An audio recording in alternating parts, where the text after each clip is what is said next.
히브리서 10장 1절부터 18절까지 말씀을 본문으로 해서요, 장차 올 좋은 일의 그림자, 장차 올 좋은 일의 그림자라는 제목으로 말씀을 나누도록 하겠습니다. 모세와 이스라엘 백성들이 출애굽 구원 사건 이후에 광야를 행진하기 시작합니다. 2개월 만에 시내산에 도착해요. 하나님께서 모세를 시내산 위로 부르십니다.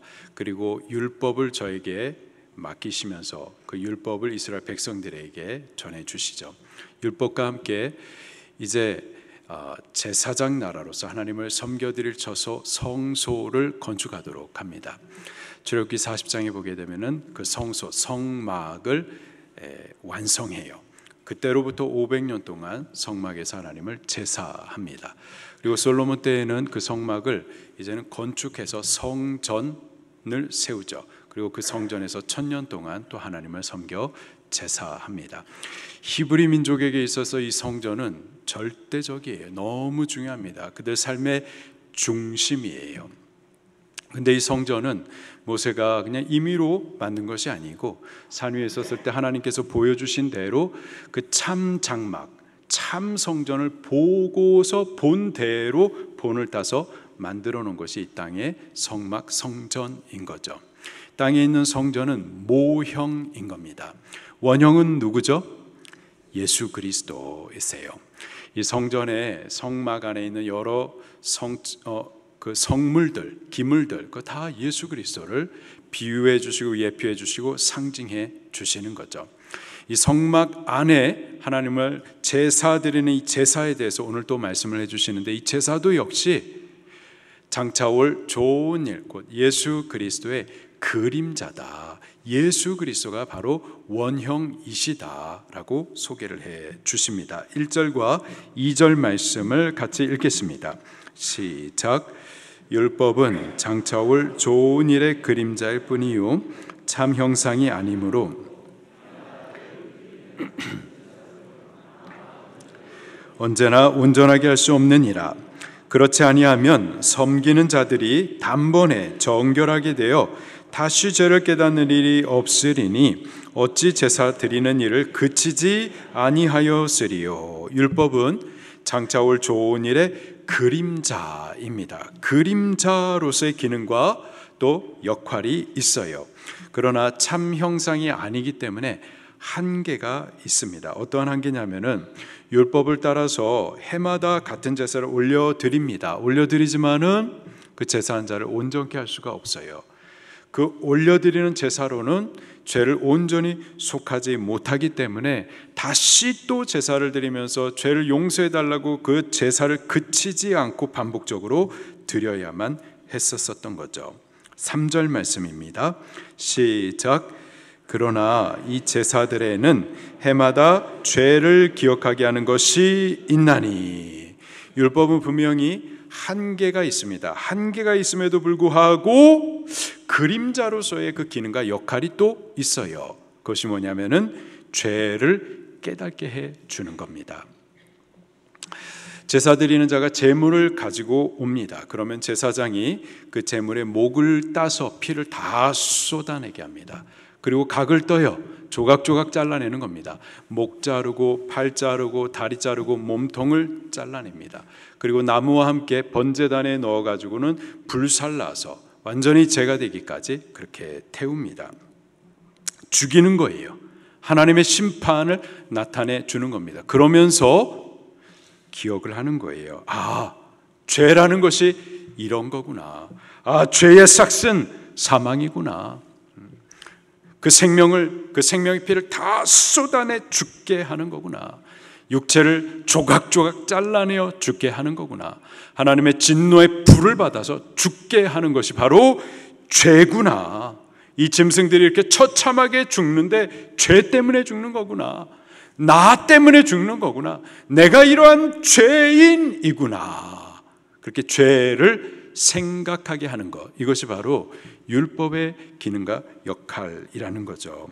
로마서 3장 20절에도 율법으로는 죄를 깨달음이라. 율법의 기능, 율법의 역할은 죄를 깨닫게 해주는 거예요. 죄를 생각나게 해주는 겁니다. 하나님의 율법을 모르면 죄를 알 수가 없는 거예요. 율법을 모르기 때문에 자기 생각이 그냥 다 옳고 자기 행위가 의롭다고 여기는 거죠. 율법을 모르니까 절대적인 하나님의 의 앞에서 죽을 수밖에 없는 자기의 죄의 상태를 알지 못하고 옆 사람하고 비교하면서 이 정도면 나도 괜찮네 이렇게 착각하게 되는 거죠. 그러나 율법은 그런 착각하는 자들에게 아니 그렇지 않아. 너는 죄인이야. 너 그 생각 그 행위 그 전적으로 타락하고 부패해서 너의 그 행위 죄야. 그리고 그 죄로 인해서 하나님의 심판을 받아 지옥에 가야만 하는 거야 라고 율법은 그 사실을 우리에게 알게 해줍니다. 깨닫게 해주는 거예요. 그 사실을 죄의 심판을 여실히 보고 기억나게 해주는 것이 바로 짐승을 잡아들이는 제사인 겁니다. 율법은 그렇게 우리에게 죄를 생각나게 하고 깨달아 알게 해주는 기능과 역할이 있어요. 그러나 한계가 있는 거예요. 분명히 죄를 알게는 해주는데 이 죄를 없게는 해주지 못하는 거죠. 4절 말씀을 같이 읽겠습니다. 시작. 이는 황소와 염소의 피가 능히 죄를 없이 하지 못함이라. 죄를 알게는 해주는데 없게는 못하는 거예요. 죄의 진노와 심판 아래에 있는 자신의 현실을 깨닫게는 해주는데 구원은 주지 못하는 겁니다. 그렇게 율법은 우리가 죄인이며 죽을 수밖에 없는 사실을 알게 함으로 철저히 절망 아래로 우리를 떨어뜨립니다. 그래서 율법을 마주하는 사람들마다 바울의 고백과 같이 오호라 나는 곤고한 자로다. 이 사망의 몸에서 누가 나를 건져내랴. 이러한 자신의 현실을 보게 하고 이러한 고백을 하게 하는 그것이 바로 율법이에요. 그러나 또 동시에 율법은요, 우리를 이 절망의 자리에서 소망으로 이끌어 가기도 하십니다. 1절 말씀에 이렇게 선언하고 계세요. 율법은 장차올 좋은 일의 그림자라. 그림자. 장차올 좋은 일이란 예수 그리스도를 말하죠. 그분이 오셔가지고 우리를 죄에서 구원하시고 하나님의 진노와 심판에서 건져내시는 일, 이것이 장차올 좋은 일인 겁니다. 율법은 바로 이 일을 어렴풋이 우리에게 볼 수 있는 그림자 역할을 해준다라는 거예요. 죄의 절망 가운데 있는 우리를 구원하실 그리스도를 바라보도록 해줍니다. 그리스도 안에서 참 소망을 찾게 해주시는 거죠. 그렇게 율법은 죄를 깨닫게 하여서 심판 아래에 있는 우리 자신을 보게 하여 철저히 자신의 절망적인 상황을 알게 해주고 또 동시에 장차올 좋은 일 곧 그리스도를 통하여서 참 소망을 보게 해주십니다. 때문에 율법이 없이는요 복음을 깨달을 수 있을까요? 없을까요? 깨닫지 못합니다. 율법 없이는 복음을 깨닫지 못해요. 율법을 통해서 죄를 알고 오호라 나요 나는 곤고한 자로다 라는 이러한 절망을 체험하지 못하고서는요 절망 가운데서 구원해 주신 그리스도의 복음의 감격을 체험할 수가 없는 거예요. 내가 죄인인 줄도 모르는데 내 생각과 행위가 하나님의 진노를 부르는 죄라고 인정 안 하는데 죄인의 구주가 되시는 예수님이 나와 무슨 상관이 있겠습니까? 구원에 대한 간절함이 있을 수가 없고 예수님을 믿을 이유도 없게 되는 거죠.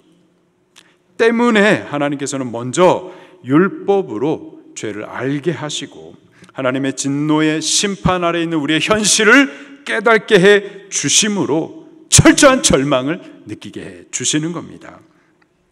그게 바로 율법의 기능과 역할인 거예요. 자, 그러나 율법은 한계가 있다고 그랬어요. 죄를 알게는 해주지만 죄를 없이는 하지 못합니다. 황소와 염소의 피로 드리는 제사로 우리를 온전히 속하지 못하는 거예요. 그러므로 짐승 곧 황소와 염소의 피로 드리는 그 짐승의 제사가 아닌 더 완전한 제사를 위해서 하나님께서는 한 몸을 예비해 주셨습니다. 5절 말씀을 같이 읽겠습니다. 시작. 세상에 임하실 때에 이르시되 하나님이 제사와 예물을 원하지 아니하시고 오직 나를 위하여 한 몸을 예비하셨도다. 주께서 그리스도께서 이 세상에 오실 때 하시는 말씀이 하나님께서 제사와 예물을 원치 아니하신다. 그 제사와 예물, 구약의 제사로는 죄를 온전히 속할 수가 없기 때문에 하나님은 온전히 기쁘시게 할 수가 없었습니다. 그래서 그리스도를 위하여서 한 몸을 예비하셨다. 곧 예수 그리스도의 성육신을 하나님께서 이미 예비하고 계셨던 겁니다. 6절과 7절도 같이 읽겠습니다. 시작. 번제와 속죄제는 기뻐하지 아니하시나니 이에 내가 말하기를 하나님이여 보시옵소서 두루마리 책에 나를 가리켜 기록된 것과 같이 하나님의 뜻을 행하러 왔나이다 하셨느니라. 구약의 율법을 따른 번제와 속죄제, 그것으로는 하나님을 기쁘시게 해드릴 수가 없습니다. 우리의 죄를 온전히 속할 수가 없었던 거예요. 이것을 알았기 때문에 7절에 이에 내가, 그리스도께서 말씀하시기를 하나님이여 보시옵소서 두루마리 책에 나를 가리켜 기록된 것과 같이 내가 하나님의 뜻을 이루기 위해서 이 땅에 왔나이다 말씀하고 있어요. 두루마리 책, 구약 성경을 말하는 겁니다. 율법의 말씀을 말하는 거예요. 이 두루마리 책, 율법의 말씀은 누구에 대해서 기록을 하고 있을까요? 나를 가리켜 기록된 것. 율법의 말씀, 구약 성경은 다 예수님에 대해서 기록을 해주고 있는 겁니다. 이 히브리서 성경의 특징이요, 구약 성경을 많이 인용을 하고 있어요. 많이 인용을 하면서 이 구약의 모든 말씀들이 바로 예수 그리스도를 가리켜 기록한 것이다라는 것을 증거를 해주고 있는 거죠. 두루마리 책에 나를 가리켜 기록된 것, 이 구약의 율법의 말씀들은 다 예수님에 대해서 기록을 해주고 있습니다. 장차올 좋은 일, 곧 우리를 죄에서 온전히 속하실 그 복음을 약속해 두고 있는 거예요. 그리고 그 기록된 것과 같이 우리의 죄를 온전히 속하시고 구원을 온전히 이루실 그 하나님의 뜻을 이루시기 위해서 예수님께서는 육신을 입고서 자원함으로 그 일들을 순종하셨었던 거죠. 8절부터 이제 이 인용된 말씀에 대해서 다시 한번 해석을 해주고 있습니다. 8절 시작. 위에 말씀하시기를 주께서는 제사와 예물과 번제와 속죄제는 원하지 아니하시고 기뻐하지도 아니하신다 하셨고 이는 다 율법을 따라 드리는 것이라. 율법을 따라 하나님께서 제사와 속죄제사, 예물 다 가르쳐 주셨어요. 그러나 그것으로는 온전히 죄를 속하지 못하기 때문에 기뻐하지 않으셨던 겁니다. 그것은 그림자의 역할만 했었던 거죠. 그래서 9절 말씀 시작. 보시옵소서 내가 하나님의 뜻을 행하러 왔나이다 하셨으니 그 첫째 것을 폐하심은 둘째 것을 세우려 하심이라. 내가 곧 그리스도가 하나님의 뜻을 행하러 왔나이다 하셨으니 그 첫째 것 곧 율법을 따라 드리는 짐승 제사, 드려도 우리를 온전히 죄를 속하지 못하는 그 제사를 폐하심은 둘째 것 온전한 제사를 세우시기 위함이다라는 거예요. 온전한 제사를 세우시기 위하여서 예수님께서 이 땅에 성육신하여 오셨다라는 겁니다. 오셔가지고 어떻게 그 일을 이루셨는지 10절을 또 같이 읽겠습니다. 시작. 예수 그리스도의 몸을 단번에 들이심으로 말미암아 우리가 거룩함을 얻었도다. 구약에 같은 제사를 반복적으로 드려도 우리 죄를 온전히 속하지 못했었어요. 황소나 염소의 피로서 우리의 죄를 온전히 씻지 못했기 때문에 성육신하신 예수님께서 자기의 몸을 십자가 제단에 올려드림으로 당신의 흠없는 피를 흘리심으로 한 번에 우리 죄를 속하시고 우리를 거룩하게 해 주셨던 겁니다. 12절 말씀도 같이 읽겠습니다. 시작. 오직 그리스도는 죄를 위하여 한 영원한 제사를 드리시고 하나님 우편에 앉으사, 한 영원한 제사, 한 번에 영원하고 온전한 속죄 제사를 올려 드리셨던 거예요. 14절입니다. 시작. 그가 거룩하게 된 자들을 한 번의 제사로 영원히 온전하게 하셨느니라. 이분이 바로 예수님이십니다. 구약의 제사는 바로 이 예수님에 대해서 기록을 해주고 있는 거예요. 예수님께서 장차 오셔서 좋은 일, 우리의 죄를 온전히 속하실 일, 이 일을 그림자로서 계속해서 우리에게 보게 해 주셨던 겁니다. 그리고 구약의 율법이 장차 올 좋은 일에 대해서 약속하시고 계속해서 보게 해 주신 대로 예수님 성육신 하심으로 이 땅에 오셔가지고 그 구원의 일을 십자가 제단에서 단번에 완전하고 온전한 속죄를 통하여서 우리를 온전케 해 주셨습니다. 그것만이 아니에요. 12절 말씀도 읽겠습니다. 시작. 죄를 위하여 한 영원한 제사를 드리시고 하나님 우편에 앉으사, 하나님 보좌, 그 영광의 보좌 우편에 앉으셨다. 우편이라고 하면은 두 번째 높은 자리를 말하는 게 아니라 동등한 자리를 말한다고 그랬어요.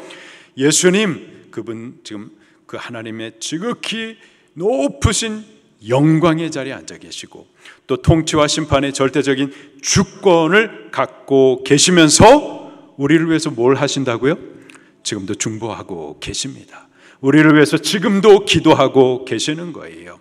우리가 넘어져 자빠지지 아니하도록, 혹 넘어졌다 하더라도 빨리 다시 일어나도록, 이 믿음 위에 온전히 끝까지 견고히 설 수 있도록 우리를 위해서 지금도 기도하고 계시는 거예요.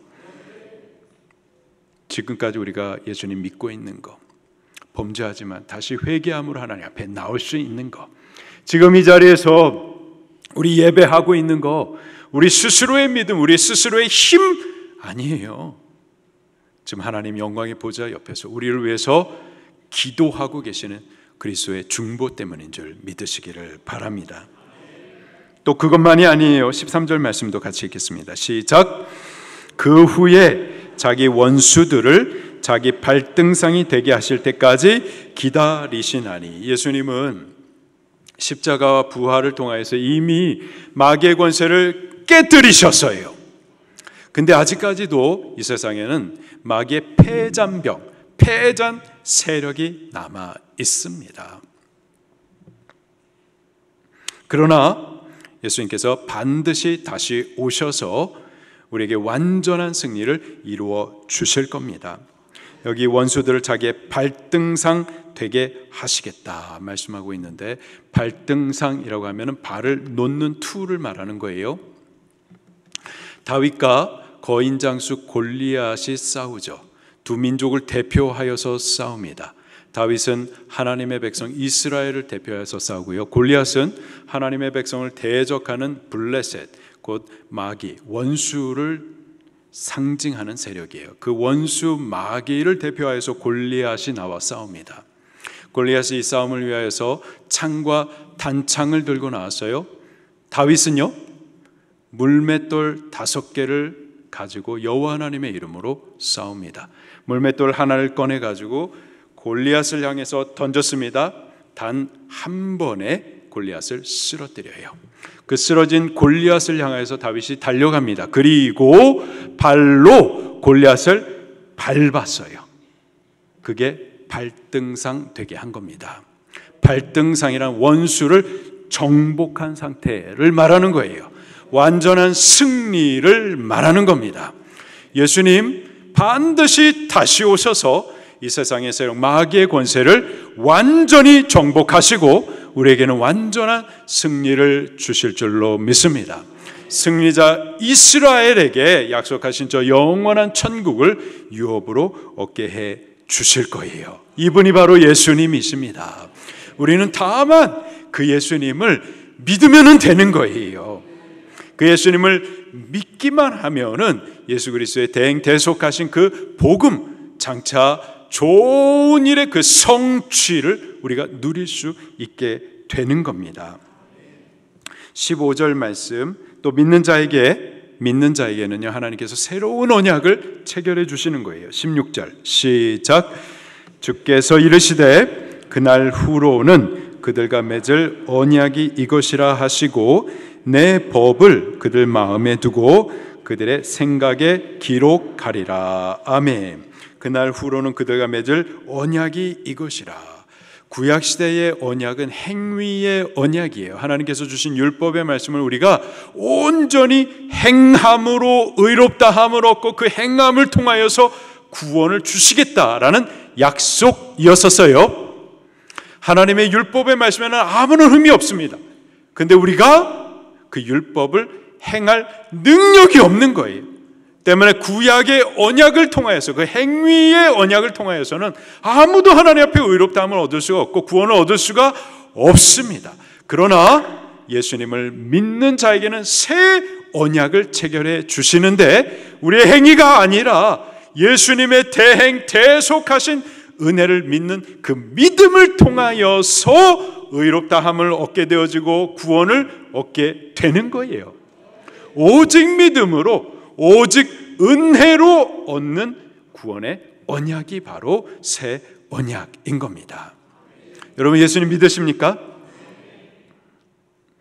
우리는 율법을 행하기에 온전치 못한, 그래서 율법을 행하려고 해도 결국은 범죄하는 죄인이었는데, 그 죄로 인해서 율법의 약속대로 심판받아야 할 진노 아래 있는 자들이었는데 예수님께서 십자가에서 대행 대속하심으로 우리의 모든 죄 사하신 그 은혜를 믿으십니까? 그가 우리를 위해서 형벌받으셨기 때문에 우리의 형벌은 면하게 되어졌고 우리 거듭남, 의롭다함을 얻어서 이제 하나님의 자녀가 되고 천국 시민이 된 것을 믿으십니까? 할렐루야. 오직 그 믿음을 통하여서 의롭다함을 받고 또 구원도 얻게 되는 거예요.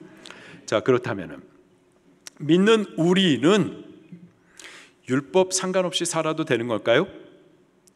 율법의 행위로 구원을 얻는 것이 아니니까 우리는 두 번째 언약, 곧 믿음을 통하여서 구원을 얻는 이 언약을 받았으니 율법과 상관없이 막 살아도 되는 걸까요? 그렇지 않아요. 16절 말씀해 보니까는 내 법을 그들 마음에 두고 그들의 생각에 기록하리라. 구약의 언약은 돌판에다가 새겨주셨습니다.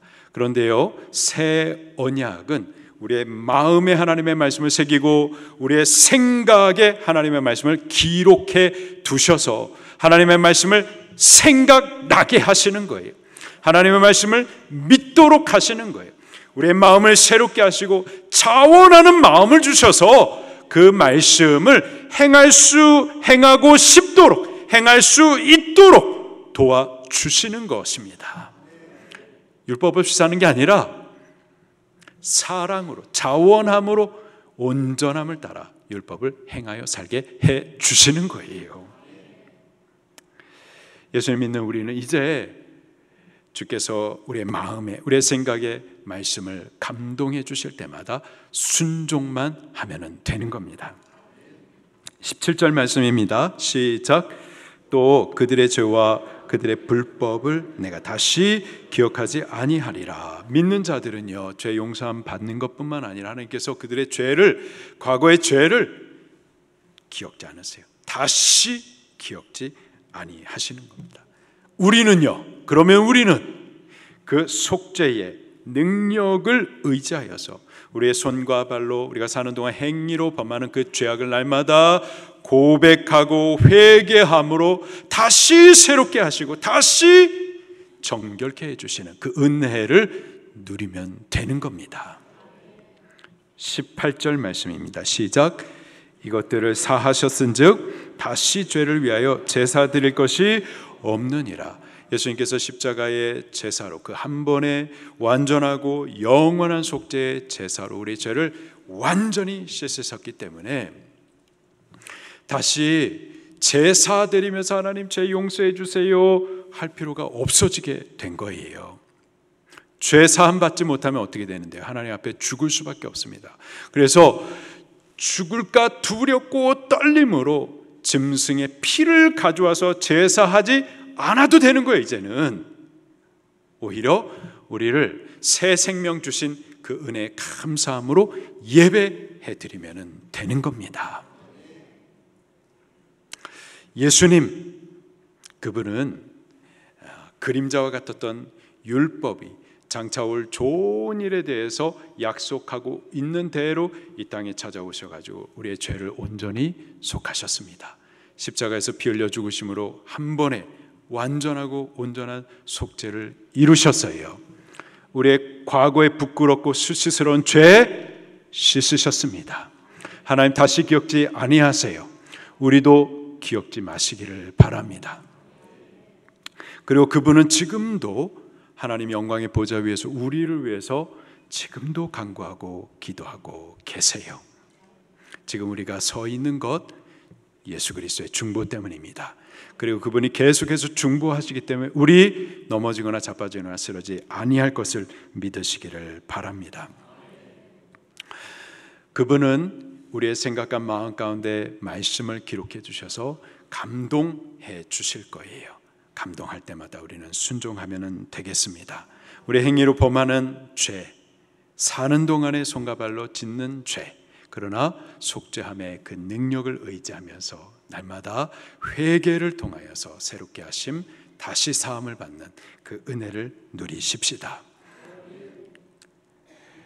죄 사함 받지, 죄 사하여 달라고, 그리고 죽을까 두려움 가운데서 겨우 하나님 앞에 제사하는 것이 아니라 죄 사하시고 새 생명 주신 그 은혜를 우리는 예배하는 참 성도의 삶을 살아드릴 수 있기를 예수님의 이름으로 축원합니다. 말씀 붙들고 통성으로 기도하시겠습니다.